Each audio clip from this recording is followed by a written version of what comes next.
Hello guys, আজকের নতুন একটা রেসিপি দেখো। কলা পাতায় মাছ ভাজা। মাছটাকে আগে লঙ্কার গুঁড়ো, লবণ, হলুদের গুঁড়ো, তেল দিয়ে ভালো করে মেখে নিতে হবে। তারপরে এরকম সুন্দর করে সাজিয়ে নেবে পাতায়, যাতে দেখতে সুন্দর লাগে। দেখো কি সুন্দর, এটা রুই মাছ ভাজা হচ্ছে। তোমরা যে কোনো মাছই ভেজে খেতে পারো,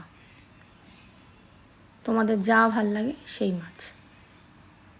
তার সঙ্গে আমরা একটু আলু ভাজাও দিয়ে দিলাম, খেতেও ভাল লাগবে। তোমরা অন্য কিছু ভাজাও দিতে পারো, ফুলকপি, কুমড়ো, যে কোনো ভাজা। এই দেখো মাছটা এক পাশ ভাজা হয়ে গেছে, কালারটা দেখেছো কী সুন্দর এসেছে। তোমরা কিন্তু অবশ্যই বাড়িতে ট্রাই করো, আর কমেন্টে জানিও পাতায় মাছ ভাজা তোমাদের কেমন লাগলো। দেখো পুরোটা ফিনিশ হয়ে গেছে, পুরোটাই শেষ, কমপ্লিট হয়ে গেছে ভাজা।